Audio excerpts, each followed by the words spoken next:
Alright guys, welcome back to the channel. It's Maddie here, and it is 2:30 in the morning as I am recording this. Extra Dimensional Crisis, or ED Crisis for short, has been officially released, and we've got the full set release. So we're going to go ahead and take a look at all of the new cards that are coming out from this mini set. Most people maybe will waking up on Thursday morning and they're going to be opening up their packs and they're going to be curious what cards are best. And I guess I'm just going to share my opinions on these cards. I'm going to be talking a little bit quiet because it is very late in the night and I'm not trying to wake people up. So anyway, let's get right into it. So I will say that there is, I think, 69, I believe, new cards given out in this set. Unique cards, that is. If we go down, there's a lot of extra rare cards and arts and shiny cards. There's one immersive, one gold card. We'll get into that in a little bit, but let's talk about all of the new cards, specifically the cards that we haven't seen yet or cards that were not announced yet in the teaser, right? So cards that are kind of new to us today.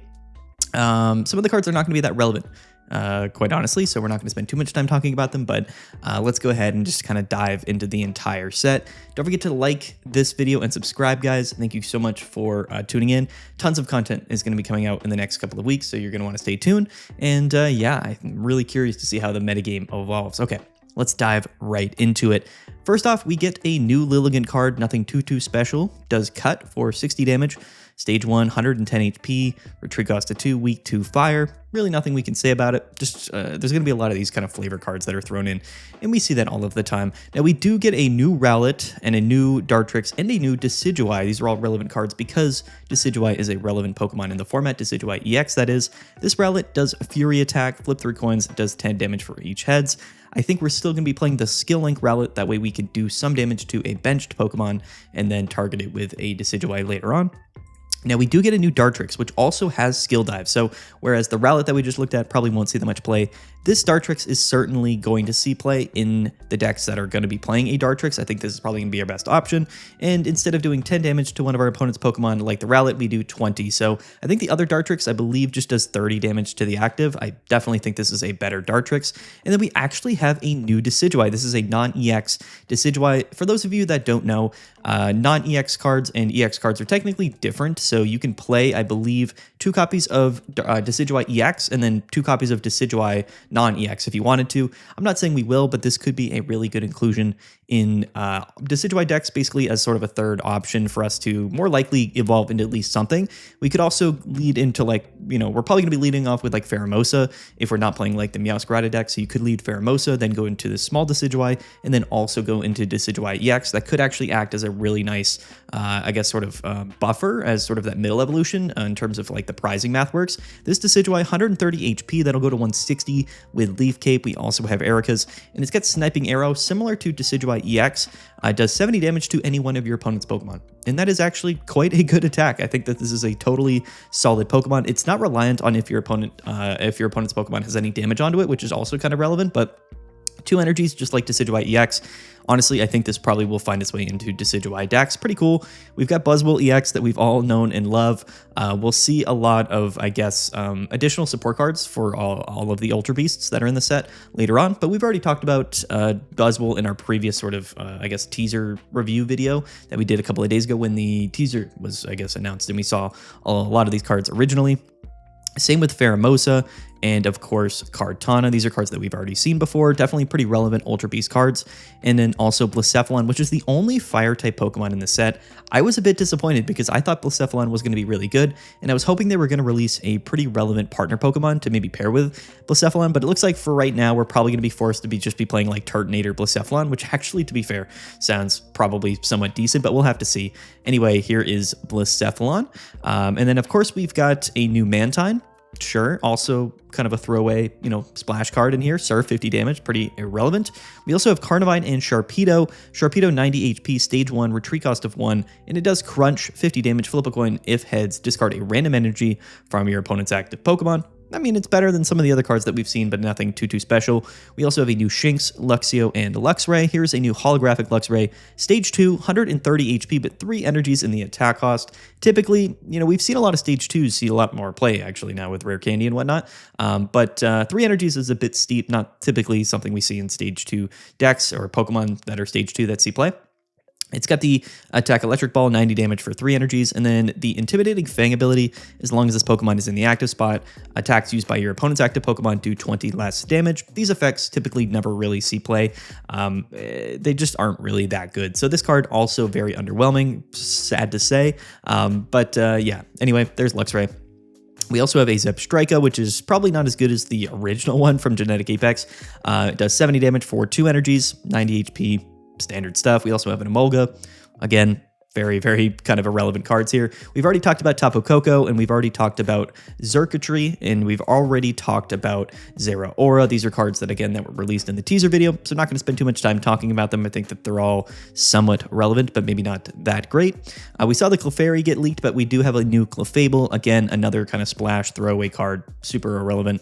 Tons of these Pokemon in all of these sets. Unfortunately, Trevenant is yet again another throwaway Pokemon that is very much irrelevant. Kind of a terrible Pokemon, if we're going to be honest with you. And then against, we do have the Shiinotic, which again, we did see, I believe, in the teaser with the Illuminate ability. This is going to be maybe relevant. We'll have to see. This is certainly a strong effect, but Stage 1 Pokemon just honestly never really see play ever in Pokemon Pocket, at least right now with Rare Candy having been released and then all of the strong basic Pokemon. But yeah, the effect Illuminate is really good. We'll have to see if it does end up seeing play. And this is the Morlo that kind of pairs with it. Again, very, very standard stuff. If we move forward here, we do have a new Medicham, which again, we've actually seen some Pokemon like this, that like I think Primate way back in the day saw play.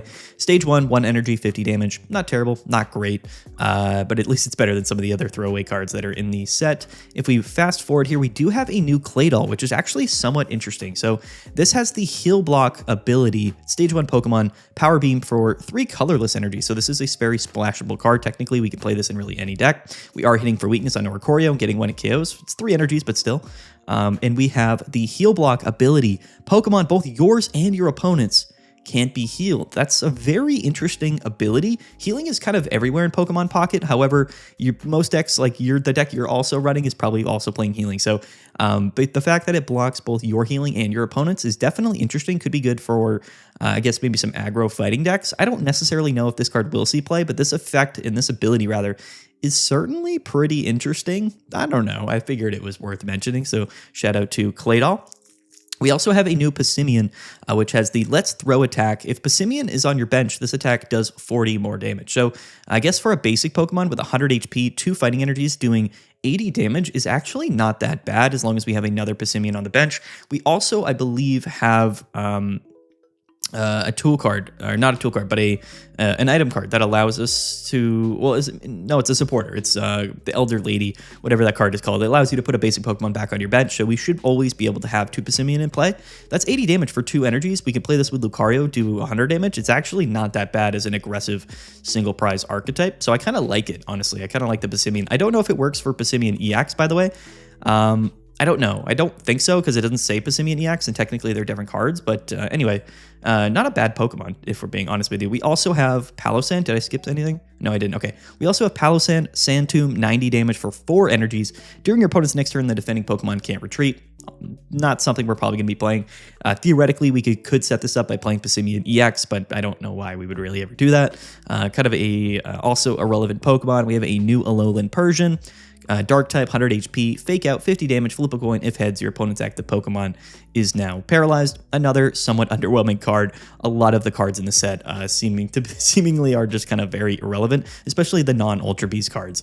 We also have a new Crocodile. The art is really cool. I love Crocodile. Stage 2, 140 HP. Unfortunately, again, 3 energies in this thing's attack cost. Poaching Fangs, 90 damage. You flip 3 coins for each heads. A card is chosen at random from your opponent's hand, and your opponent reveals that card and shuffles it into their deck. Now, this is actually very relevant. We're lucky that this is not an Ultra Beast because this attack is kind of crazy, and then we'd be able to set it up with Lusamine. But either way, 3 energies is going to be kind of tough to get this thing going. I know we have Rare Candy, but then again, we're going to be committing a lot of energies to Crocodile. But theoretically speaking, this is a very, very strong effect and could potentially be somewhat good. But again, 3 energies is just a little bit rough. I don't know how good this card's going to be.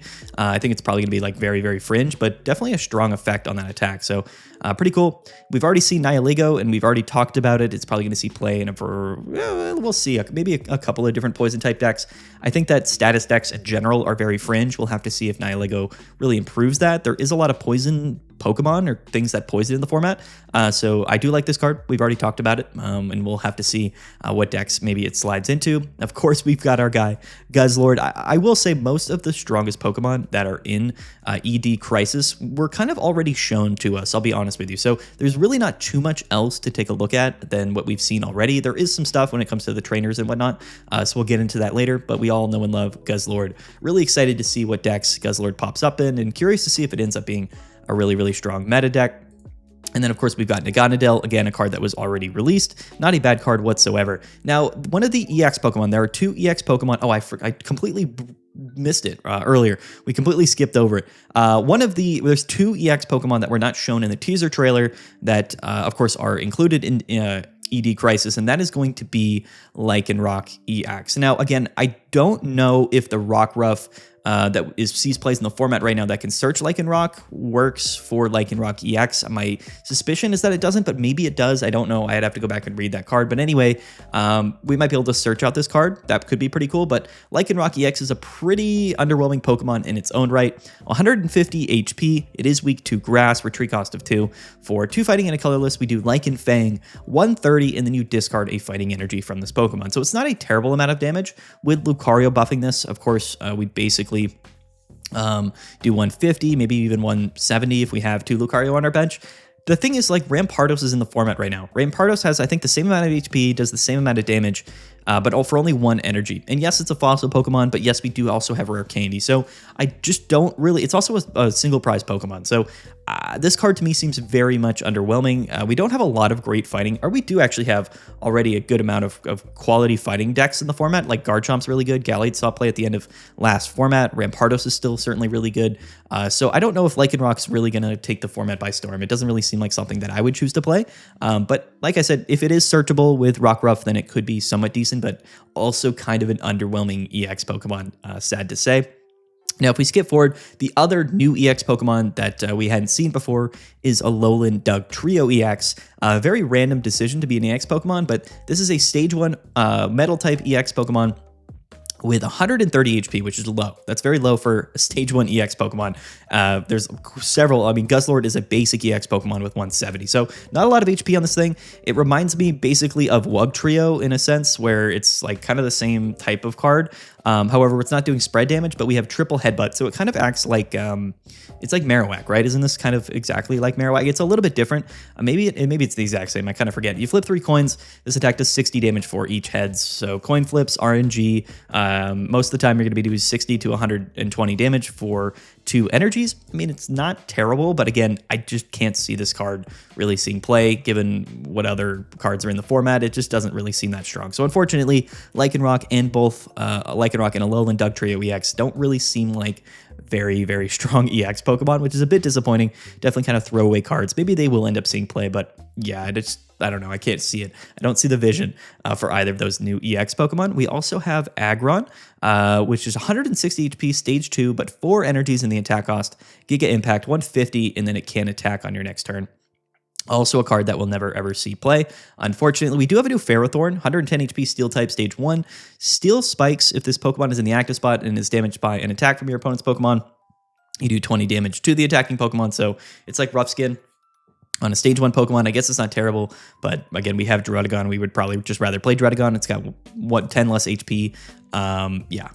Anyway, there's Ferrothorn. We've seen Sakataka, also kind of an underwhelming Pokemon in its own right. I'm not going to lie, probably one of the worst Ultra Beasts that we've seen in the set, but we've already talked about it. Now, we do have a new Stoutland, which is actually somewhat interesting. So Stage 2, 140 HP, 2 energies in the attack cost. That's something we can work with in rare candy decks. It's got the ability Guard Dog Visage. As long as this Pokemon is in the active spot, attacks used by your opponent's active Pokemon cost 1 more colorless energy. So, I mean, it's not terrible. Theoretically speaking, going second, like on your second turn, we can attack for 70, and then we can kind of just get rolling, and then our opponent maybe gets kind of stalled out for a turn. It's actually not a terrible card. I kind of compare it to like Toucannon, but better. It's like, seems to me like kind of a better Toucannon, although Toucannon attacks for 1 energy. So, I mean, we could run some strange, like colorless, like single prize Stage 2 rare candy decks. That might be somewhat decent. But anyway, there's Stoutland. Not a terrible card. It's not even hollow. It's just in general, like not a bad card. We have Beware, Stage 1, Beware is from Generation 7, I kind of forgot. 120 HP, Stage 1 Pokemon, Super Powered Hug for 3 colorless energies, flip 2 coins. If both of them are heads, your opponent is knocked out. Your opponent's Pokemon's knocked out. So, yeah, you flip 2 coins, like, I think is like a 25% chance to just take a KO. I don't know about this card. Again, these RNG effects are just not that great. I mean, 3 energies is 3 energies. We do have ways to get these energies on Beware a little bit earlier. So technically, going second on our second turn, we could start attacking with Super Powered Hugged. This is kind of a meme card. Maybe it sees play. Maybe you just sort of like, I don't know. Probably not. Kind of a really funny card. It's just hilarious to me that they printed that. We have a new Oranguru, which does 70 damage for 3 energies, also kind of a bad card. We've seen Type Null before in the teaser trailer, but we do have a new Silvally. It's not an EX, unfortunately. We have Silvally, which is a holographic card, a very strange card in my mind. 110 HP, which is just barely more than Type Null.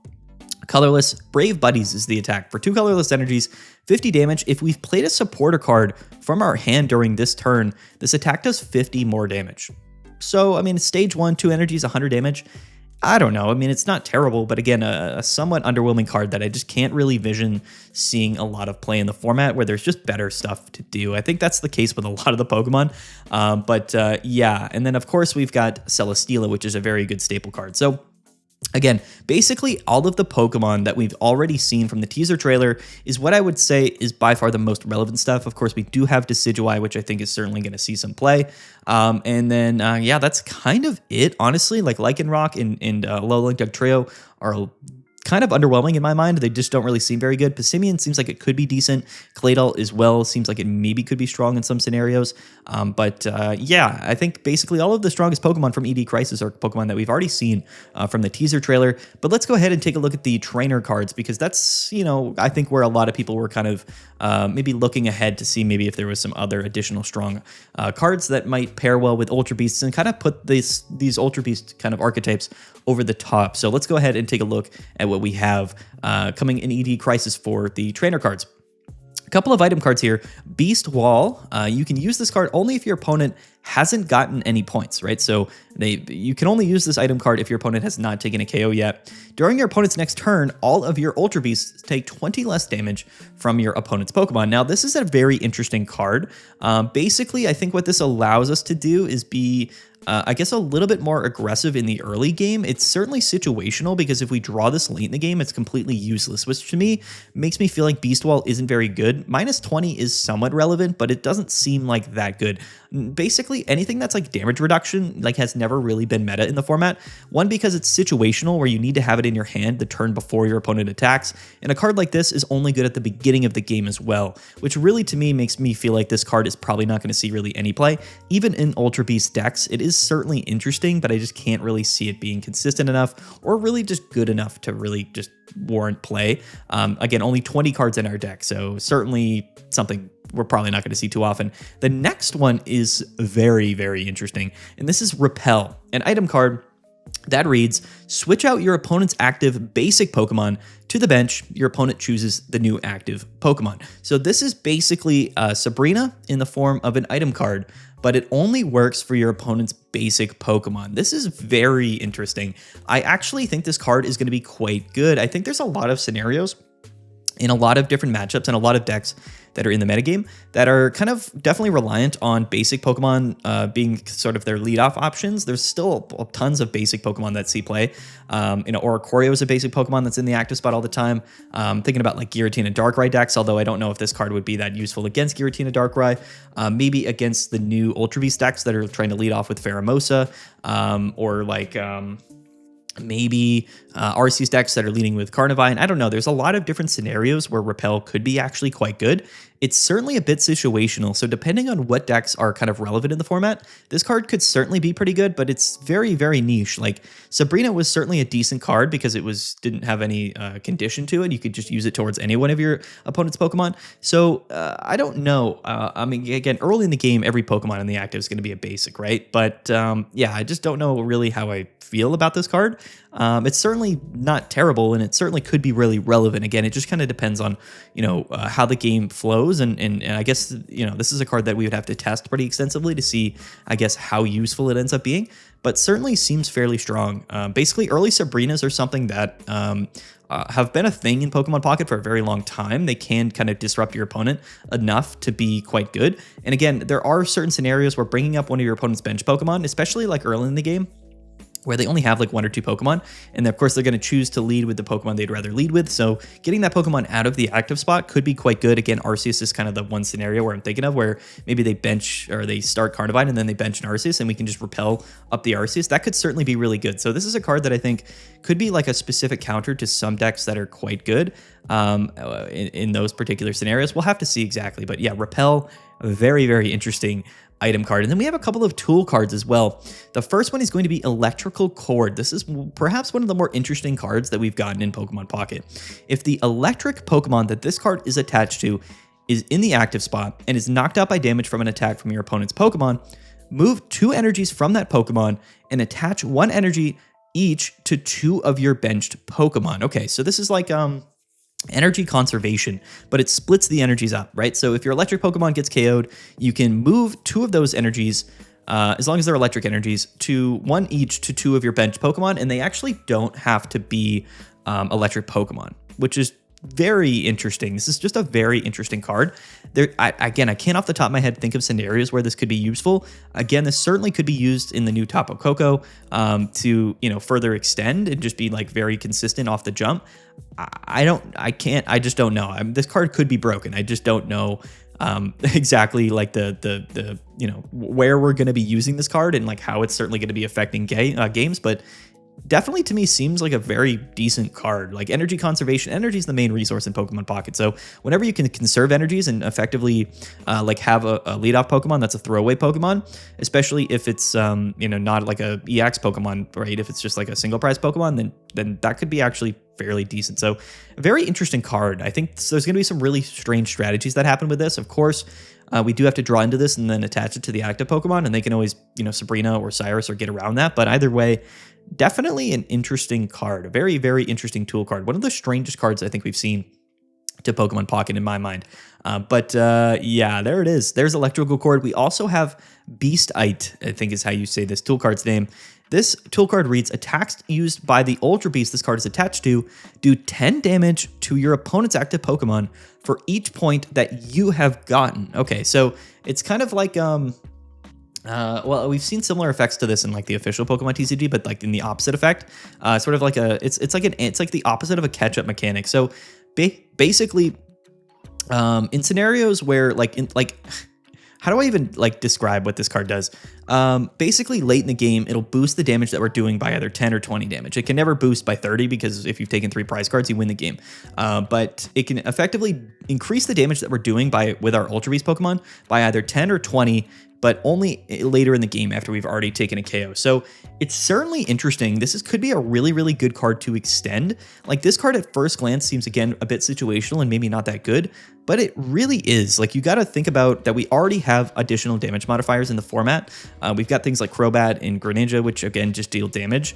Then we also have Red, we also have Giovanni. So to bundle all of that together, some of these Ultra Beast decks might be able to extend and take KOs late in the game against mostly everything in the format. It's kind of scary. So plus 20 on something like, say, like a Buzzwole doing 120 is 140, plus Red is 160.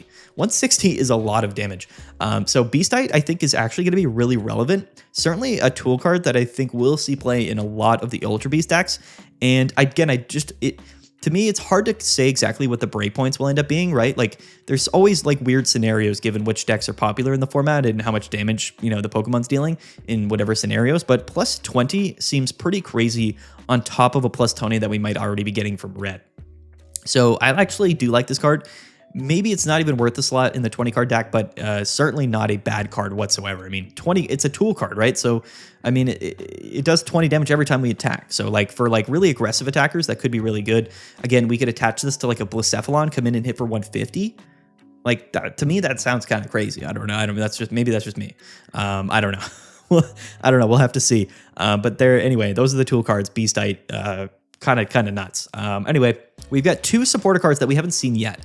First one is Gladion, and then the next one is Looker, and we've already seen Lusamine. But anyway, here's Gladion. It reads, put one random type null or Silvally from your deck into your hand. So, okay, so, you know, we saw Silvally. It's not a terrible card, but theoretically speaking, Gladion we can use to find Silvally and then evolve into Silvally, and then I believe it still works, right? Because Silvally does the 50 more damage if we played the supporter that turn. It doesn't necessarily need to be evolved for when we play that supporter card, I don't believe. So the game will know if we played a supporter card that turn. So yeah, we can play Gladion, find our Silvally, evolve it, and then do 100 damage for 2 energies. Not too terrible.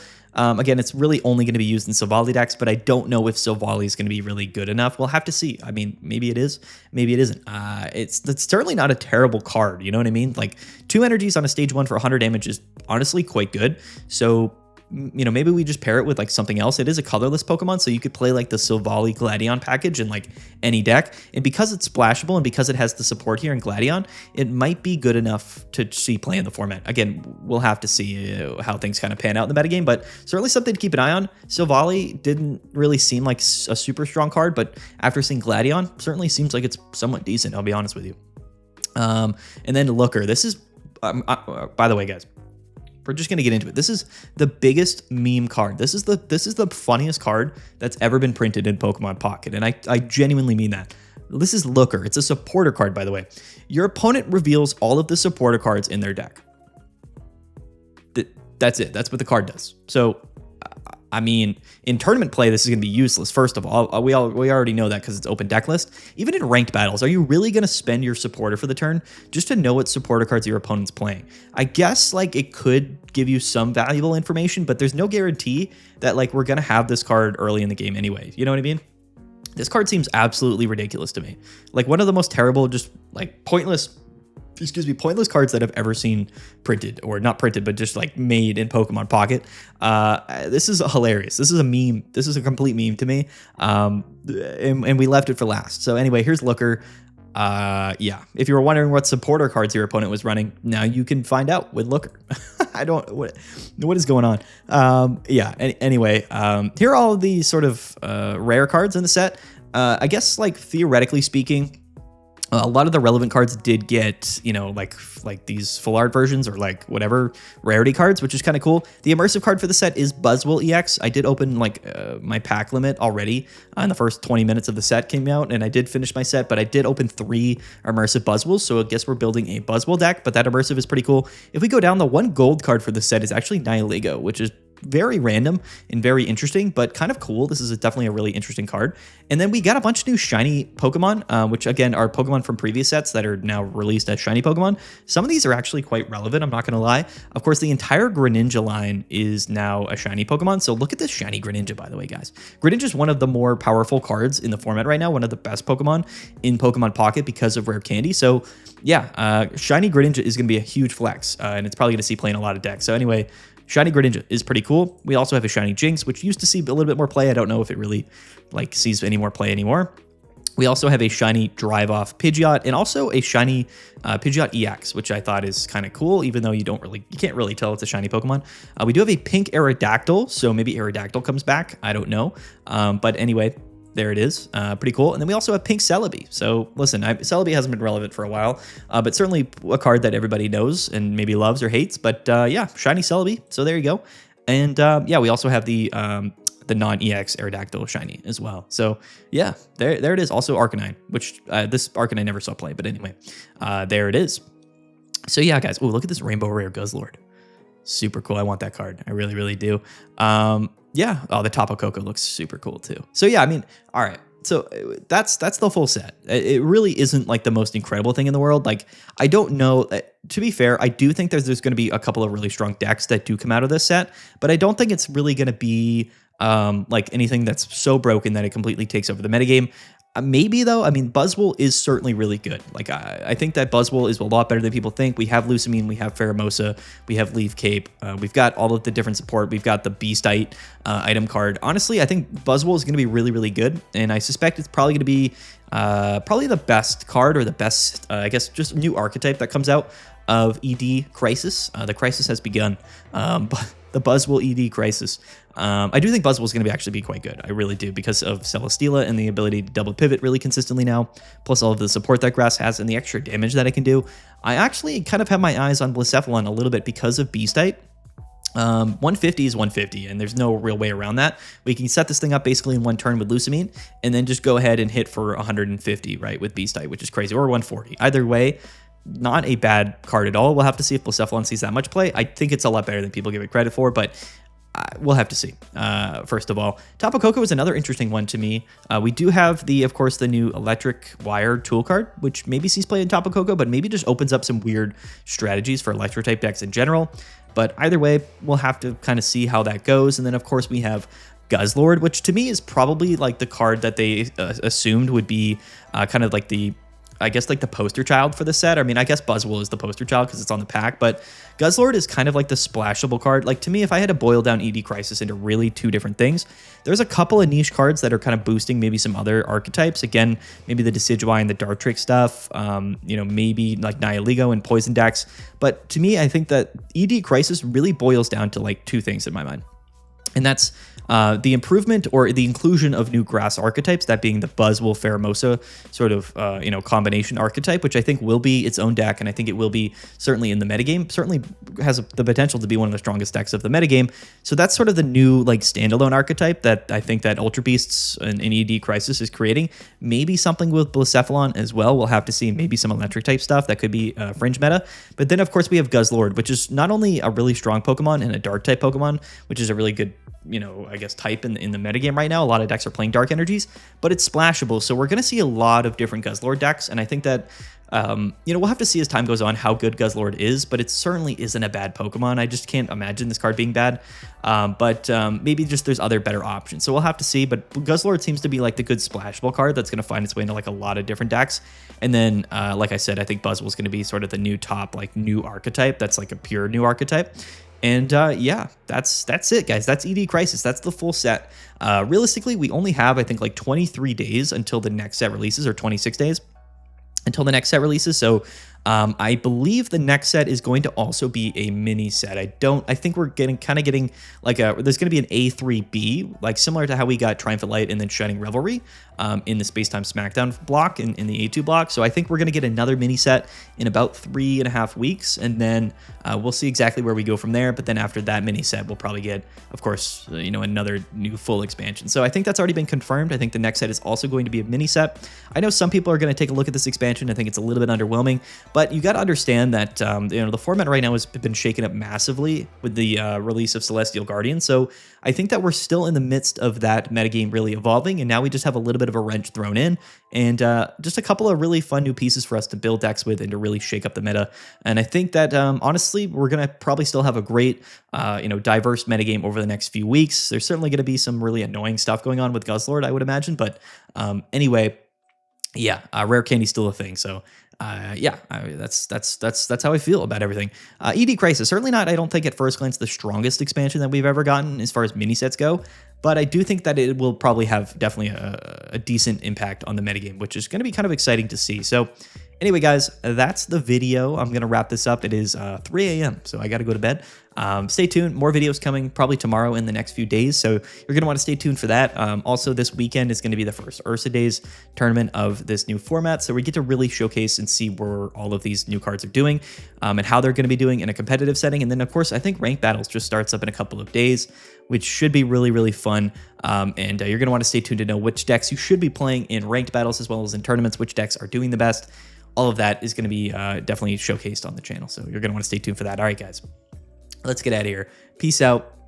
Like and subscribe, all of that good stuff. I don't really have much else to say. I need to go to bed. I'm super tired. All right, guys. Bye.